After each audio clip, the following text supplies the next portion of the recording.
Good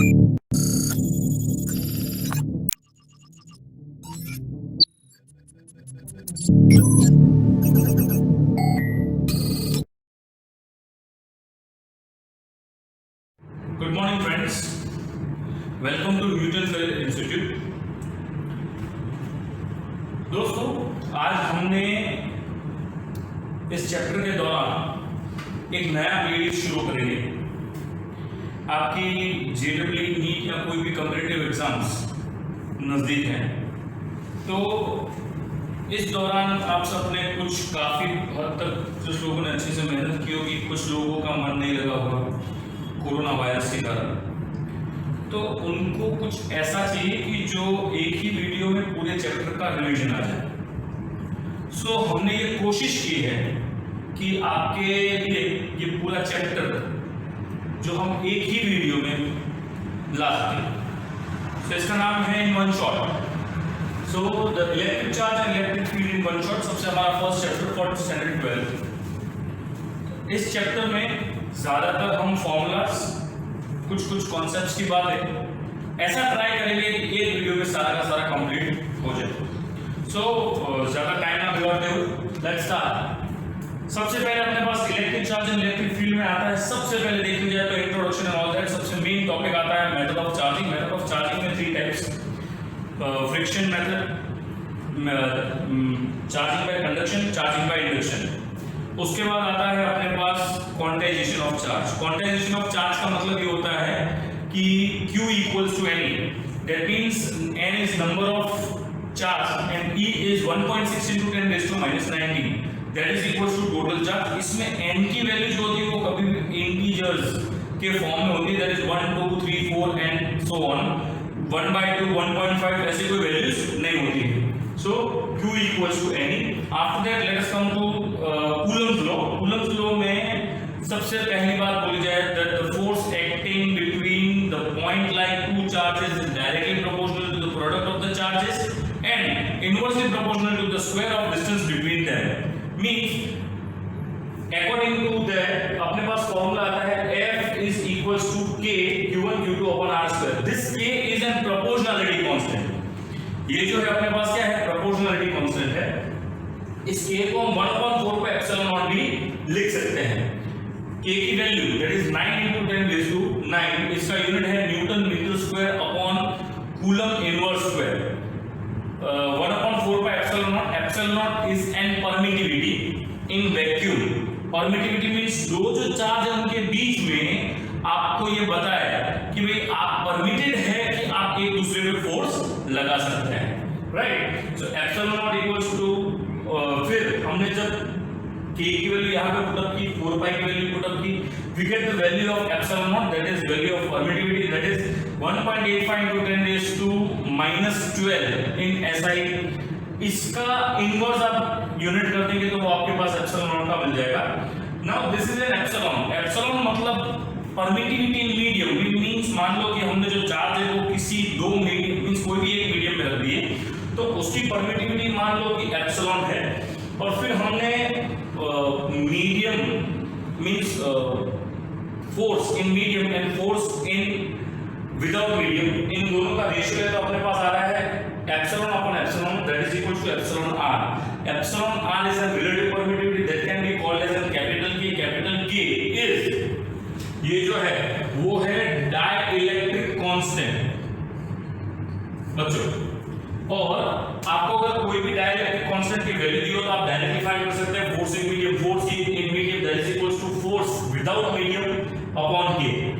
और एक बात, अगर आपके पास जैसे कि ये दो चार्जेस हैं और ये दो चार्जेस के बीच में कोई मीडियम दिया है लेकिन कुछ इस थिकनेस का दिया है, राइट, इस थिकनेस का दिया है जिसका डाइइलेक्ट्रिक कांस्टेंट है K, दो चार्जेस के बीच में है डिस्टेंस R, तो उसके लिए अपने पास ये वाला फॉर्मूला आएगा that force is equals to K Q1 Q2 upon R minus T plus T under root K whole square, right. उसके बाद this is the graph for an Coulomb's law.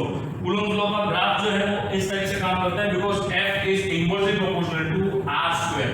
Means R की value बढ़ेगी तो force की value कम होगी, और force की value कम होगी तो R की वैल्यू बढ़ेगी, ऐसा हो सकता है।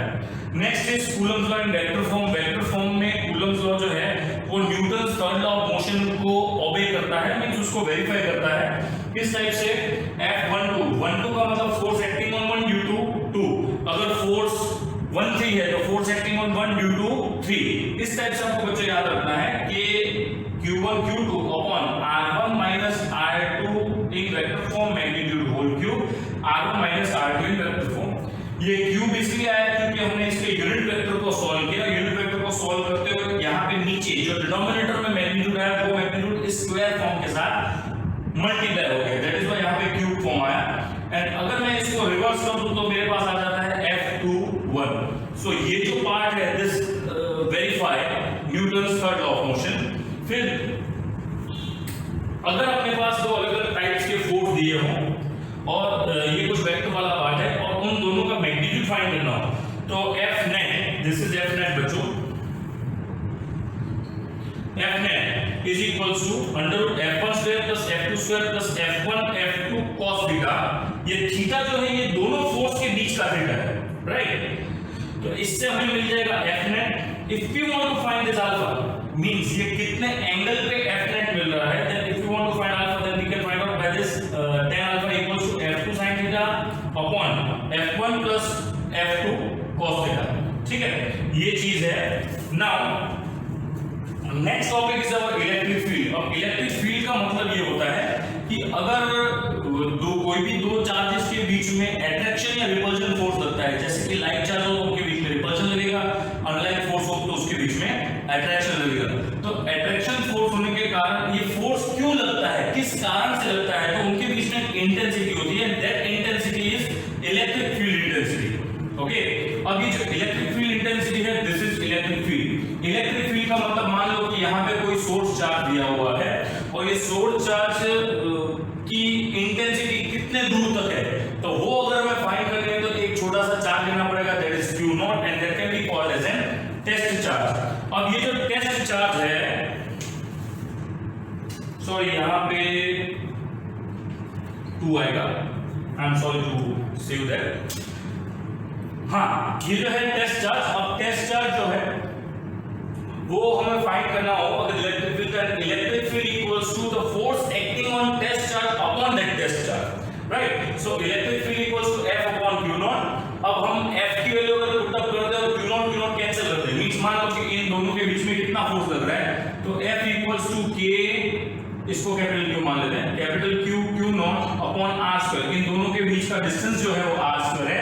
ये F की वैल्यू मैं यहाँ पे पुट अप करूं तो ये Q0 और ये Q0 दोनों कैंसिल हो जाएंगे और अपने पास बचेगा KQ अपॉन R स्क्वायर।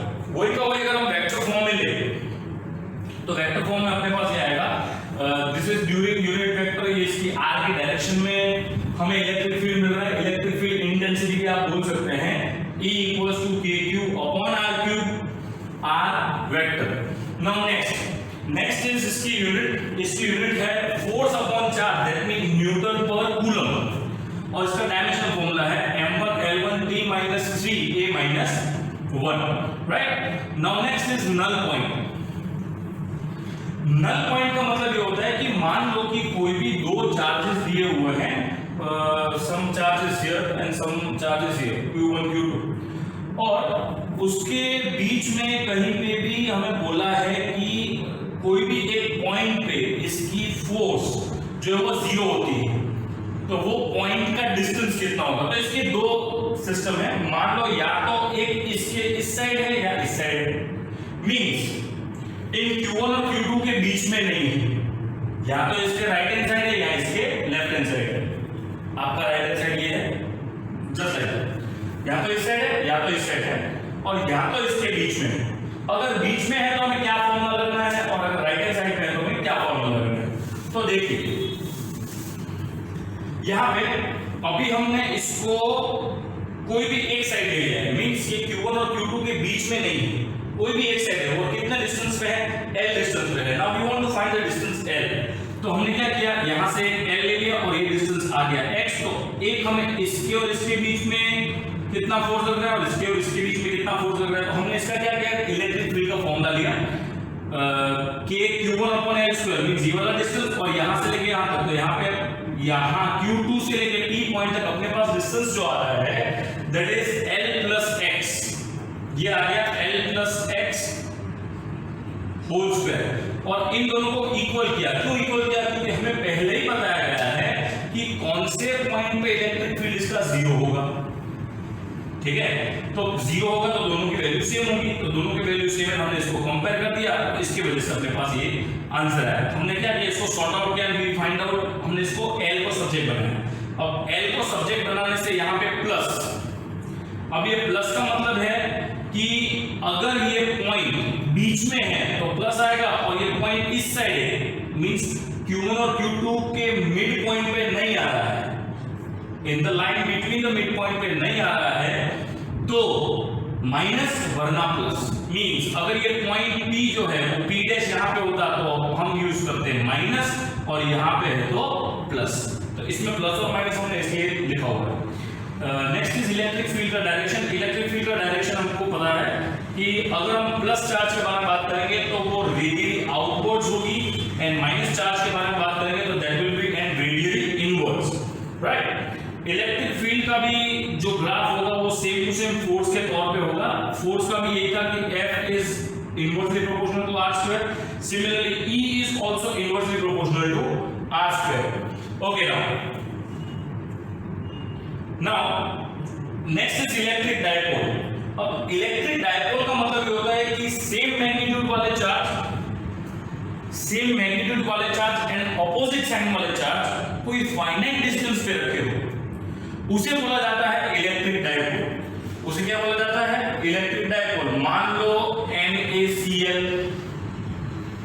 फिर HCl, ये जो सारे होते हैं इनको इलेक्ट्रिक डायपोल बोला जाता है। जैसे कि कोई प्लस चार्ज है, कोई माइनस चार्ज है, और इन दोनों के बीच में जो डिस्टेंस है वो हमें पता है, राइट, तो इसको बोला जाता है डायपोल। एंड डायपोल का फॉर्मूला होता है P is equals to 2qa। और एक बात, इलेक्ट्रिक फील्ड की जो डायरेक्शन होती है वो प्लस से निकल के माइनस की तरफ आती है। इलेक्ट्रिक फील्ड की डायरेक्शन आप देख सकते हैं, ये यहाँ पे प्लस से निकल के माइनस की तरफ चली गई, लेकिन डायपोल की जो डायरेक्शन होती है वो माइनस से प्लस की तरफ होती है। ये बच्चों याद रखना, डायरेक्शन के तौर पे माइनस से प्लस की तरफ।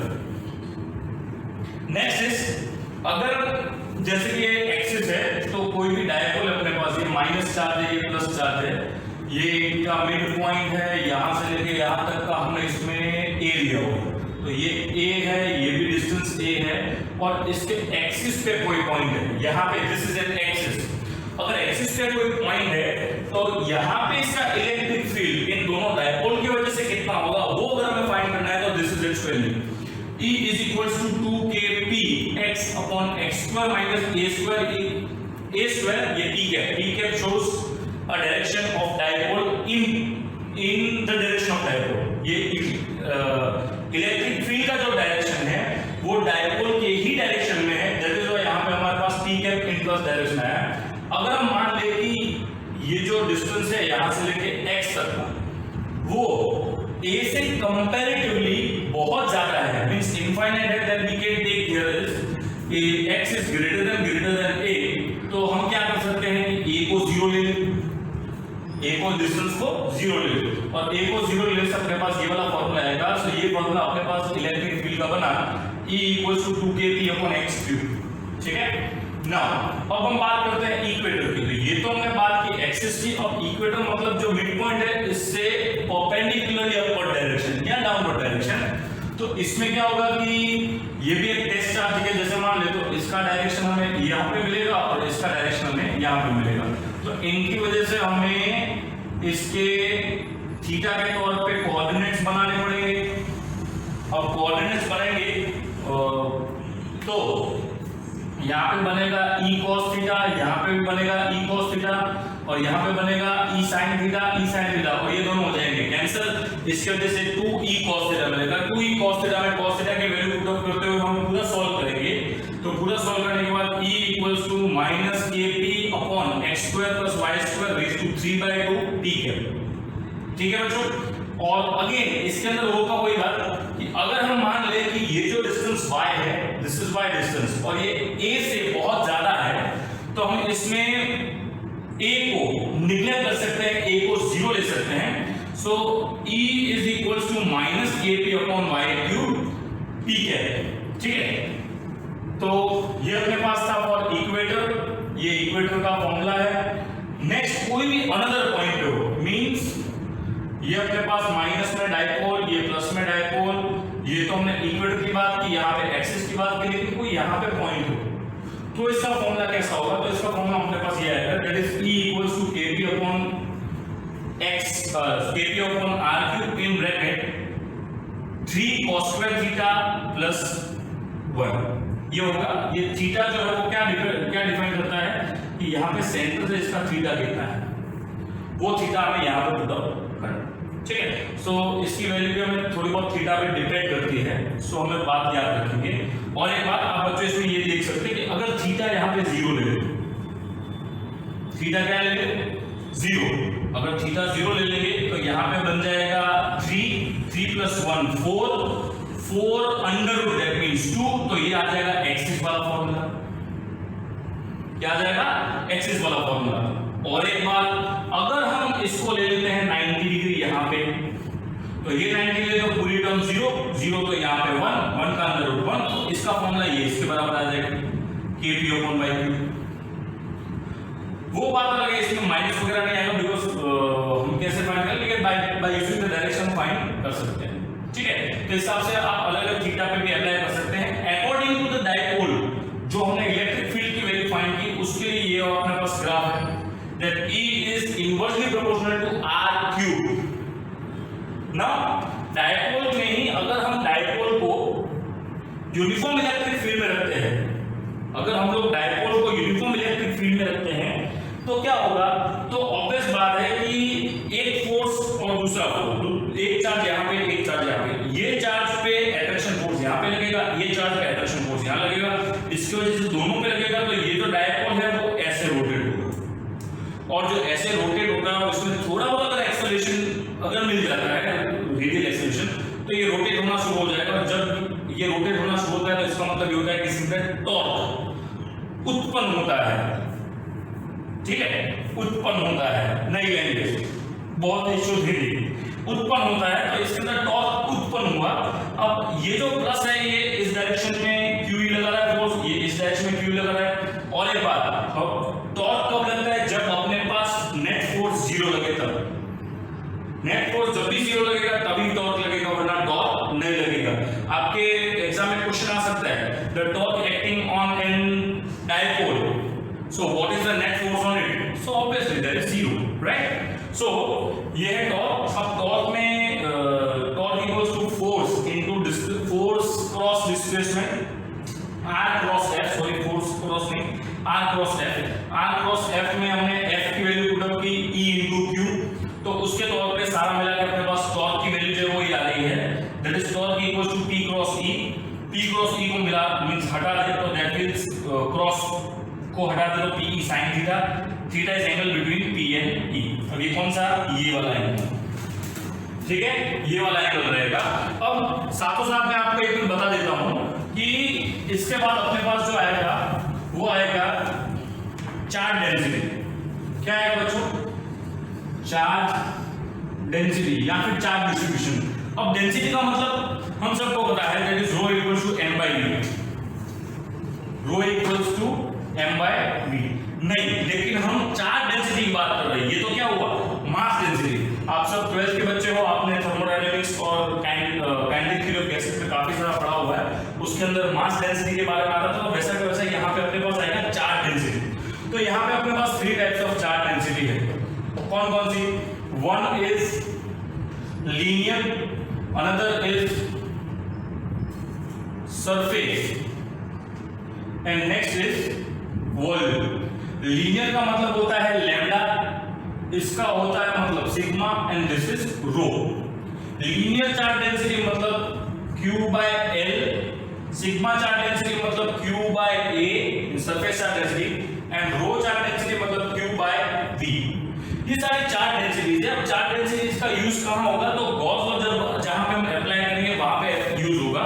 वहां पे कैसे यूज होगा कि मान लो कोई भी एक वायर है, उसके अंदर चार्ज डिस्ट्रीब्यूशन दिया हुआ है, तो चार्ज डिस्ट्रीब्यूशन किया तो उसके अंदर हम लीनियर चार्ज डेंसिटी का यूज करेंगे। फिर मान लो कि कोई अपने पास एक प्लेन दिया हुआ है, उसमें हमें गॉस लॉ का यूज करना है, तो उसके अंदर हम सरफेस चार्ज डेंसिटी का यूज करेंगे। मान लो कि कोई हमारे पास एक स्फीयर दिया हुआ है, तो उसके अंदर हम वॉल्यूम चार्ज डेंसिटी का यूज करेंगे। ये जो चार्ज डेंसिटी है इसमें लैम्डा, इसका यूनिट हुआ coulomb per length means coulomb per metre, इसका यूनिट हुआ coulomb per metre square and इसका यूनिट हुआ coulomb per metre cube. Okay,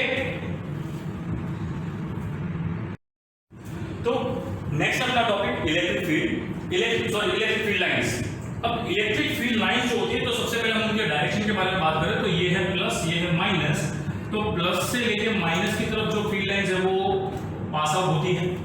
दूसरी बात, अगर मैं इस पॉइंट पे इसकी डायरेक्शन फाइंड आउट करना चाहूँ तो इसकी डायरेक्शन मुझे कैसे मिलेगी? As like in tangential direction. कैसे डायरेक्शन मिलेगी? As like in tangential direction. तो एक तो ये इलेक्ट्रिक फील्ड लाइंस की कुछ प्रॉपर्टीज, कुछ एक्सप्लेनेशन हुआ। Now let us talk about properties. सबसे पहली बात कि ये जो जाती है वो पॉजिटिव से नेगेटिव की तरफ जाती है। सबसे फर्स्ट पॉइंट इसका पॉजिटिव से नेगेटिव। फिर सेकंड, इसकी हर एक पॉइंट पे, फील्ड लाइंस के हर एक पॉइंट पे अगर मैं डायरेक्शन फाइंड करनी तो वो डायरेक्शन होती है tangential. This is second point. First point is positive to negative, second point the direction is tangential, third point it never forms a close loop, means ये क्लोज लूप कभी भी नहीं बनाता। कैसे? जैसे कि आपने देखा कि जो फील्ड होती है दैट इज प्लस से माइनस की तरफ, तो ये प्लस से माइनस की तरफ जाएगा लेकिन माइनस से वापस प्लस की तरफ आएगा नहीं, तो ये कभी भी क्लोज लूप फॉर्म नहीं करेगा। दूसरा, इसकी जो फील्ड लाइंस होती है, जहां पे ज्यादा फील्ड लाइंस होती है वहां पे ये इलेक्ट्रिक फील्ड इंटेंसिटी जो होती है वो स्ट्रांग होती है, और जहां पे फील्ड लाइंस दूर होती है वहां पे इलेक्ट्रिक फील्ड इंटेंसिटी बहुत वीक होती है। Third point, it never intersect each other. मान लो कि यहाँ पे ये दो लाइंस जो है वो इंटरसेक्ट करने की कोशिश कर रही है, मान लो, होता नहीं है लेकिन मान लो, और अगर हम इस पॉइंट पे इसकी फील्ड लाइंस की डायरेक्शन फाइंड आउट करने जाए तो यहाँ पे हमें ये डायरेक्शन मिलेगी और यहाँ पे ये वाली डायरेक्शन। और वेक्टर क्वांटिटी के हिसाब से कोई भी ऐसा पॉइंट नहीं होता है जिस पॉइंट की दो डायरेक्शन हो, राइट? तो एक तो ये आ गया। फिर दूसरा, जो भी इलेक्ट्रिक फील्ड होती है, electric field means uniform electric field होती है, जैसे मान लो ये plus plus plus plus plus, this is minus minus minus, तो इलेक्ट्रिक फील्ड लाइंस जो होगी वो कैसी होगी? यूनिफॉर्म होगी। तो यूनिफॉर्म इलेक्ट्रिक फील्ड लाइंस जो होती है वो एक दूसरे से पैरेलल होती है और एक दूसरे से इक्विडिस्टेंस होती है। तो ये कुछ थी properties of electric field lines. Next is flux. Now electric flux, electric flux का मतलब ये होता है कि जो भी फील्ड लाइंस कहीं से पास हो रही है और उस इलेक्ट्रिक फील्ड लाइंस के अंदर हमने कोई भी एक एरिया ले लिया। क्या ले लिया? एरिया। मान लो कि हमारे पास ये इलेक्ट्रिक फील्ड लाइंस है और ये जो इलेक्ट्रिक फील्ड लाइंस है उसमें हमने एक ये ले लिया एरिया। अब ये एरिया में से कितनी इलेक्ट्रिक फील्ड लाइंस पास होती है वो हो गया हमारा फ्लक्स। लेकिन सबसे मेन कंडीशन, मेन बात जो याद रखनी है, this not would be an area, this would be an area vector. अब एरिया वेक्टर की डायरेक्शन हमें कैसे पता करनी है ये मैं आपको बता देता हूं फटाफट। तो मान लो कि this is an X Y and Z coordinates, तो ये y, ये x एंड ये z, तो ये है मेरे पास एरिया। कोई भी एक मैंने पार्ट ले लिया, उसके दोनों साइड्स है a। अब नॉर्मली छोटे बच्चों को पूछेंगे कि एरिया का मतलब क्या होता है, तो वो बोलेंगे a square a into a। नहीं, लेकिन यहाँ पे होगा a क्रॉस a। क्या होगा? a cross a। और इसके अंदर जो a क्रॉस a होगा उसके हिसाब से अपने पास जो इसकी डायरेक्शन आएगी वो ये वाली डायरेक्शन में आएगी, यहां से।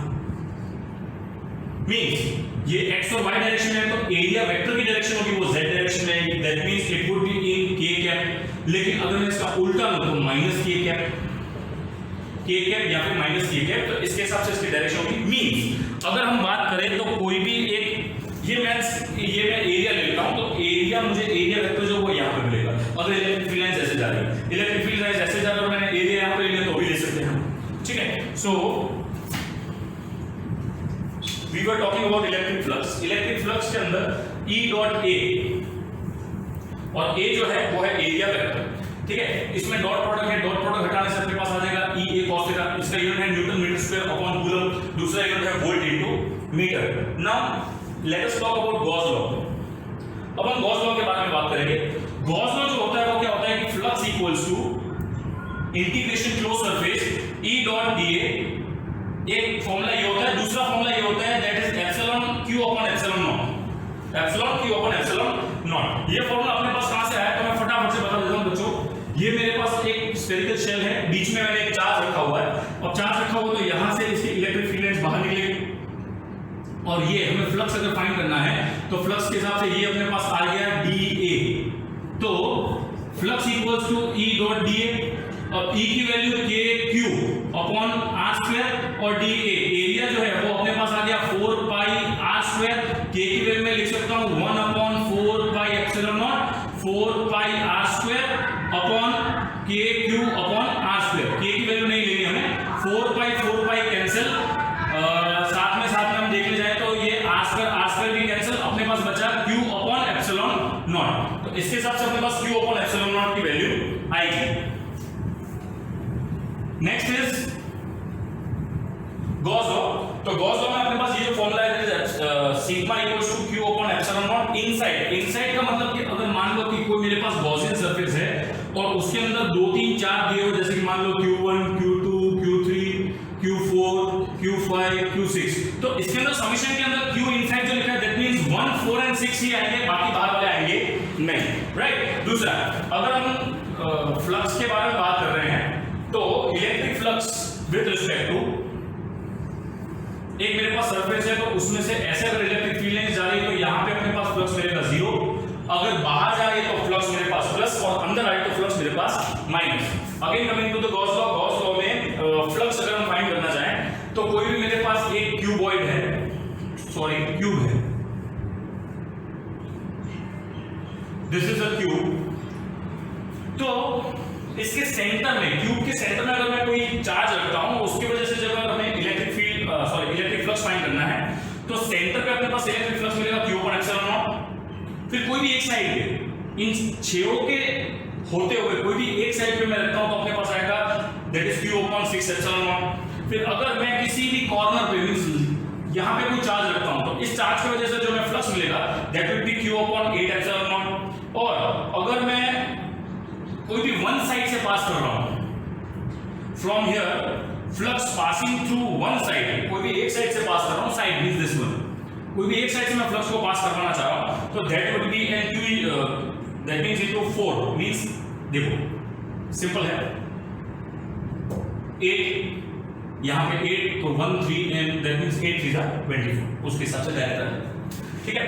फिर charge kept at any edge of the cube, कोई भी एज पे रखा है तो flux equal to Q upon 4 epsilon naught. Charge kept at surface and the flux passing through that means कोई भी एक सरफेस का उसी एक सरफेस की वजह से अगर हमें पता करना है तो Q upon 2 epsilon naught. So now next coming to the application of Gauss law, these are most important, well whole chapter is most important. तो अगर मान लो कि गॉस लॉ का सबसे फर्स्ट जो है वो है लीनियर चार्ज डेंसिटी के हिसाब से अगर कोई एक इनफाइनाइटली लॉन्ग वायर है तो हम उसके चारों ओर एक गॉसियन सरफेस लेंगे, गॉसियन सरफेस हमने इसमें सिलिंड्रिकल लिया हुआ है, उसकी वजह से अपने पास फार्मूला बन रहा है that is E equals to lambda upon 2 pi epsilon naught 1 upon r cap में, that means within the direction of r।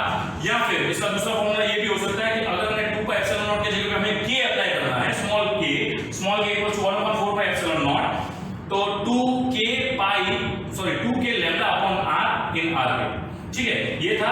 अब अगर हम रिंग के बारे में बात कर रहे हैं, ड्यू टू रिंग, तो यहां पे देखिए if we are talking about an ring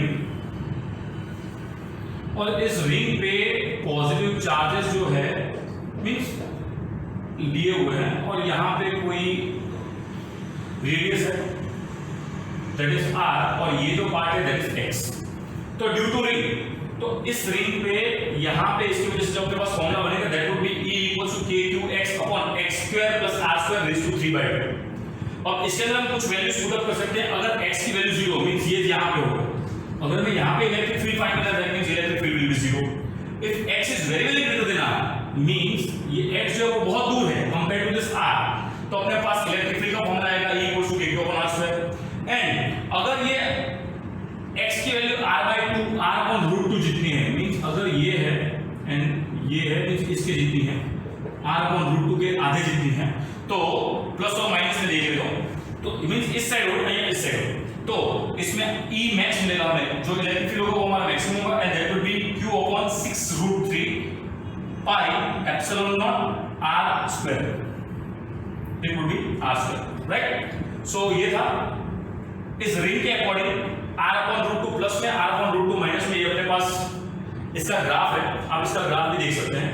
next अपने पास इनफाइनाइट प्लेन। अगर अपने पास इनफाइनाइट प्लेन है और उसके अंदर चार्जेस जो है वो अप्लाई किए हुए, infinite plane something like this, infinite plane, और इसके अंदर अपने पास ऐसे चार्जेस अप्लाई किए हुए हैं और यहाँ पे अपने पास गॉसियन सरफेस के तौर पे हमने एक सिलेंडर को लिया है, like this, something like this, right. तो E equals to sigma upon 2 epsilon naught, ये अपने पास इलेक्ट्रिक फील्ड आएगा। अगर अपने पास दो प्लेन है और दो प्लेन को किसी डिस्टेंस के तौर पे रखा हुआ है और ये दोनों प्लेन जो है वो दोनों प्लेन पे प्लस चार्जेस हमने अप्लाई किए, तो यहाँ पे अपने पास 3 पॉइंट है, P, Q and R।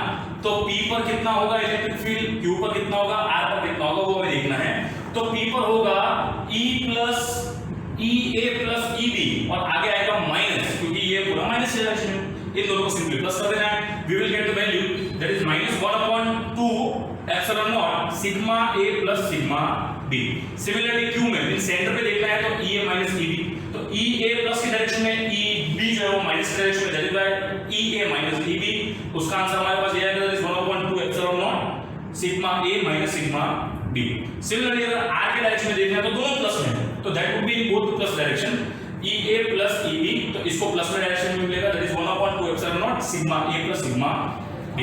Next is अब स्फेरिकल शेल। गॉसियन सरफेस में स्फेरिकल शेल देखने जाए तो वो पूरा खोखला होता है। अब जो स्फेरिकल शेल के ऊपर सारे के सारे चार्जेस दिए हुए हैं, किसके ऊपर, स्फेरिकल शेल के ऊपर, और अगर ऊपर चार्जेस दिए हैं तो अंदर इलेक्ट्रिक फील्ड थोड़ी मिल पाएगा, क्योंकि प्लस चार्जेस है तो इलेक्ट्रिक फील्ड लाइन जो है वो बाहर की डायरेक्शन जाएगी और अंदर इलेक्ट्रिक फील्ड लाइंस 0 होंगी। सो अंदर इलेक्ट्रिक फील्ड लाइन हमें क्या मिल रही है, 0। लेकिन मान लो कि ये प्लस है, स्फीयर है, स्फेरिकल शेल, और इसके चारों ओर चार्जेस तो लगे, लेकिन हमने गॉसियन सरफेस उस स्फेरिकल शेल के बाहर सोचा है, एक अंदर और एक बाहर। This dotted lines are Gaussian surface, और इसमें भी गॉसियन सरफेस जो है वो बाहर की तरफ है।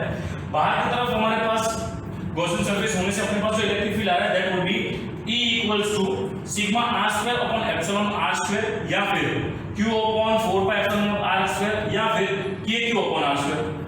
ये अपने पास वैल्यू है इलेक्ट्रिक फील्ड की। अब इलेक्ट्रिक फील्ड का ये ग्राफ देखने जाए तो अगर हम R तक की बात करें, मीन सेंटर से लेके यहाँ तक अपने पास कोई इलेक्ट्रिक फील्ड नहीं मिल रही, तो यहाँ पे अपने पास कोई भी ग्राफ नहीं मिलेगा। जब स्मॉल r और कैपिटल R मींस जो रेडियस बढ़ जाएगी, कहाँ तक बढ़ेगी, तो उसके सरफेस तक, उसके सरफेस तक बढ़ेगी, तब अपने पास इलेक्ट्रिक फील्ड मैक्सिमम मिलेगी। And then after going outside the spherical shell the electric field will be reduced by epsilon E is directly proportional to 1/r square, right. तो ये तो था अपने पास स्फेरिकल शेल के लिए। Next, electric field due to the various shapes of rod, means ये हम देख रहे हैं वेरियस शेप्स ऑफ रॉड। अब यहाँ पे देखिए कि ये वाला जो हमने फाइंड आउट किया था लैम्डा के तौर पे, उसी तौर पे हम ये वाला फाइंड करने जा रहे हैं। तो उसमें सबसे फर्स्ट वन क्या है कि अगर मेरे पास कोई भी रॉड दी हुई है और उसमें बोला है कि इस पॉइंट और इस पॉइंट के हिसाब से यहाँ पे ये जो कोई पॉइंट है यहाँ पे इलेक्ट्रिक फील्ड कितना होना चाहिए।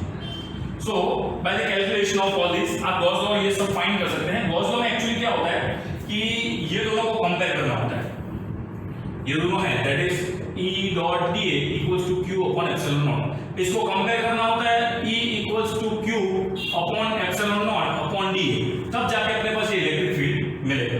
इसके अंदर हमें सरफेस एरिया फाइंड आउट करना है, सरफेस एरिया किसका होना चाहिए, गॉसियन सरफेस का होना चाहिए, तब जाके हमें इलेक्ट्रिक फील्ड मिलेगा। तो यही फॉर्मूला से हमने इसमें अप्लाई किया हुआ है और ये फाइंड किया हुआ है E इक्वल्स टू 2 के lambda upon R sin theta. इसकी आपको डिटेल्स वीडियो देखने हैं तो मेरे सारे के सारे जो भी वीडियोस होंगे वो मैं डिस्क्रिप्शन में आपको डाल दूंगा, तो टिल जहां तक चला है वहां तक आप ये देख सकते हैं। सो यहाँ पे अपने पास E की वैल्यू आएगी 2 के lambda upon R sin theta. फिर सेकंड पे देखते हैं कि अगर अपने पास इस टाइप से कोई भी एक रॉड दिया हुआ है कि जिसके चारों ओर सरफेस पे पॉजिटिव चार्जेस है और उसमें हमें यहाँ पे इलेक्ट्रिक फील्ड फाइंड करना है, तो नेट इलेक्ट्रिक फील्ड भाई ये इस पॉइंट पे फाइंड करना है, लेकिन हमें इस डायरेक्शन में मिलेगा क्योंकि ये और ये कैंसिल हो जाएगा, तो इसके हिसाब से अपने पास मिल रहा है दैट इज E 2 के lambda upon R cos theta. ठीक है, ये वाला ये मैं आपको बाउंड्री बना के देता हूँ ताकि आपको लिखने में आसानी हो जाए। एंड जब भी मैं यहाँ से पास होऊंगा तो आप इसका स्क्रीनशॉट लेके फॉर्मूलाज तैयार कर सकते हैं बच्चे। ठीक है, ये सेकंड वाला है। Now next is third one.